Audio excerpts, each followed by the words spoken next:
Hi, everybody. I'm Betsy Rain Miner from Nonprofit Media Solutions. Today, I'm going to walk you through a very simple way to keep a content calendar for your nonprofit. I like to use just a very simple Google Sheet, and I've got one set up here for us. The first thing I would do is give it a title. I've already given it Content Calendar Example for today's purposes. And share it with anyone on your team who will need to access this information as well. Starting in row one, column B, I like to include the places that you're going to broadcast your information. For me, I like Facebook, Instagram, LinkedIn, and email.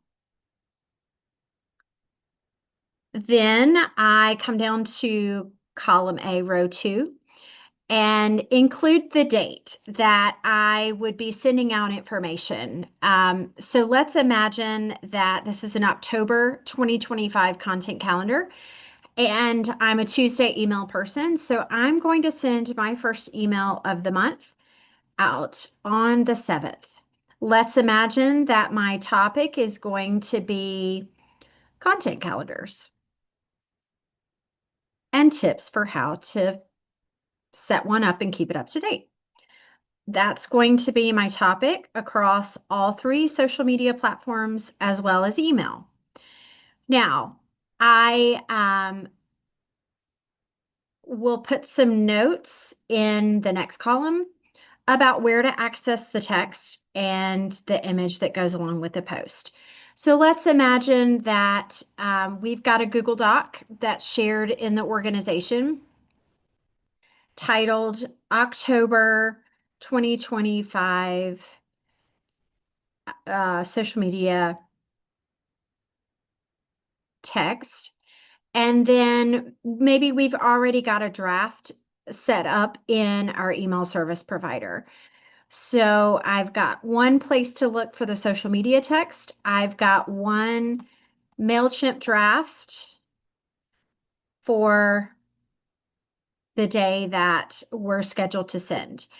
Let's imagine that the team uses Canva to create and organize images.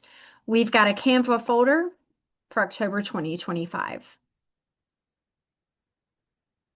Then let's say that we might post again to social media at the end of the week, but not include anything for email. On the 10th, let's say that on Facebook and Instagram, we are going to mention that the office is closed on Monday for Indigenous Peoples Day. Um, so we might have a short message about that.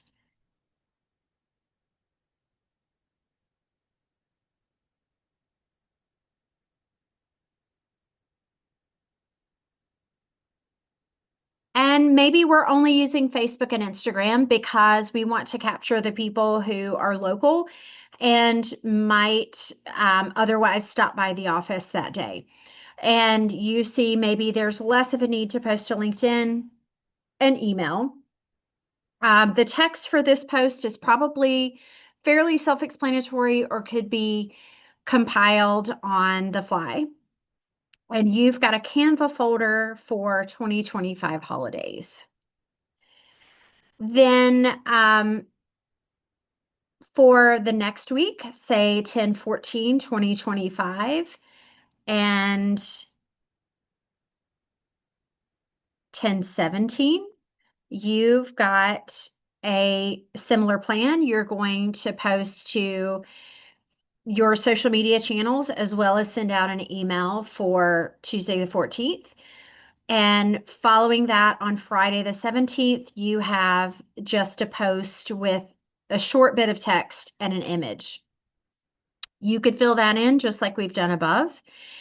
And then let's imagine that your nonprofit's major fundraising event, your annual gala, is coming up at the beginning of December 2025, and tickets are going to go on sale at the end of October.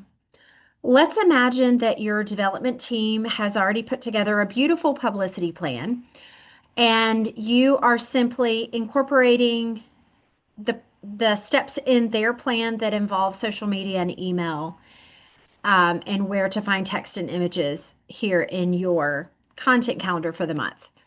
Let's imagine that on let's see, the 20th, you're going to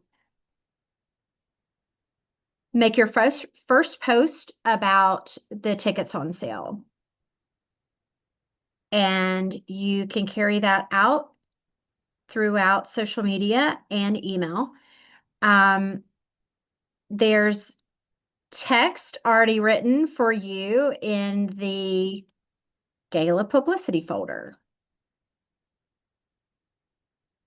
And there's an image also in the gala publicity folder for you. One thing that I like to do, um, in addition to the columns that I've outlined here, is include a column for notes. In this case, column H. This is where perhaps you could include a note to yourself like get link to landing page from Webmaster.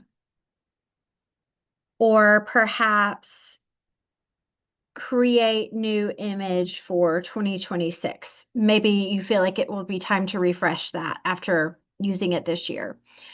You also can include a column for analytics. Perhaps you could go back a few days after an email is sent out and check the open rate and record that here.